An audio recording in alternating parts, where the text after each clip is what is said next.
How's it going, you sexy beast? Today, I got some more Planetside 2 awesomeness for you guys, which comes in the form of new shotguns, as well as the newest upcoming content update for the game. As usual, a link to the patch notes on the forum will be posted in the video description below for your convenience. This patch is expected to come out within a week or so, and with it comes quite a few big changes such as account-wide unlocks, virtual reality training, Empire-specific rocket launchers, new respawn and map screen, and some tank changes. So, sit back, relax, and enjoy the show. First off, today SOE has added in 3 new pump action shotguns, one for each faction. These weapons feature a unique reloading and firing animation and some new pieces to the faction's weapon to form a new looking model, such as the shotgun shells on the side of the new conglomerate shotgun.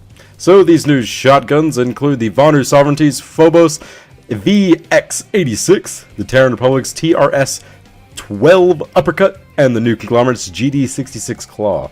These shotguns deal a massive amount of damage with 143 per projectile fired and a total of 10 projectiles fired per shell. This clocks the total damage per shell at 1,430 damage as opposed to the 858 damage per shell of these semi-automatic shotguns. This immensely increases the stopping power of the shotguns, where only 7 of the 10 pellets need to land in order to drop a target.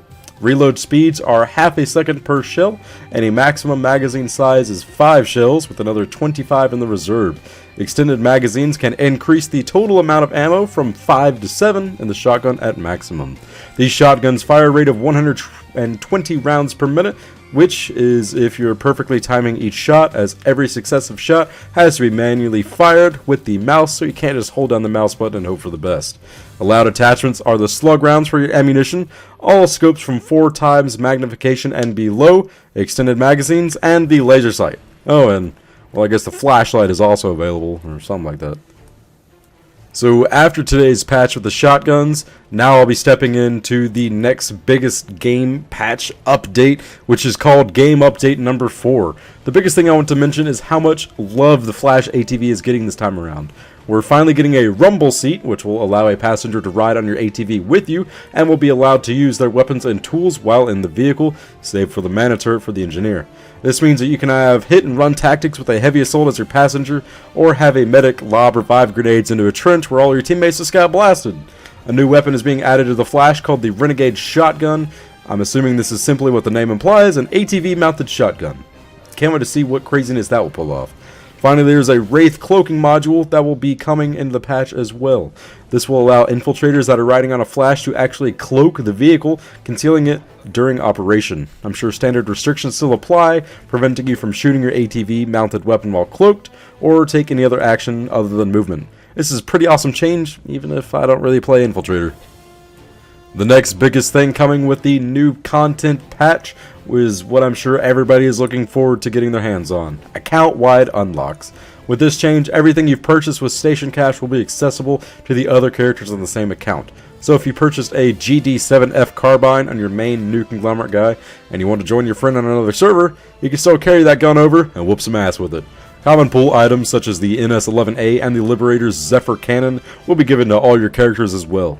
Also, if you've purchased, say, 3 NS-11A rifles for your 3 different characters, SOE is working on a solution to, what I'm assuming, is either refund your station cash for the multiple purchases, or to give you some other incentive in lieu of the account-wide unlocks. Nothing else has been posted on this, but expect to see something in the future. And finally, we're getting our hands onto the virtual reality training facilities. These locations will be accessible from the warp gate, and you can literally test everything. Want to learn how to fly better? Go ahead and spawn an ESF.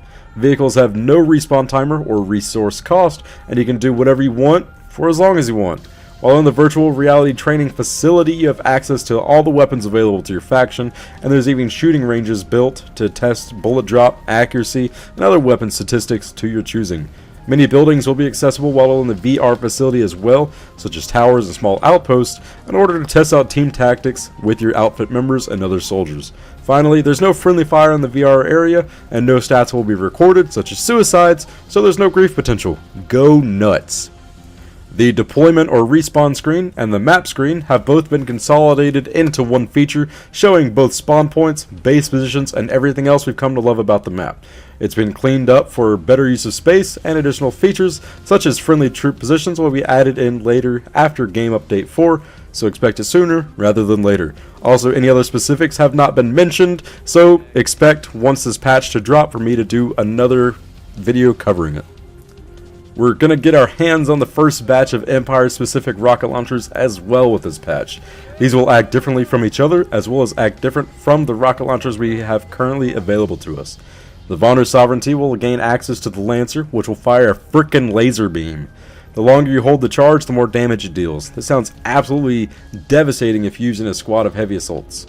For the Terran Republic, we've got the Striker, which will fire a barrage of medium damage guided missiles toward the locked on target. While firing the barrage, the user will need to keep the designated target kept in their crosshairs.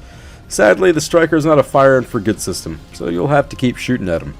Finally, the new conglomerate gain access to the Phoenix, a very high damage, slow moving camera guided missile.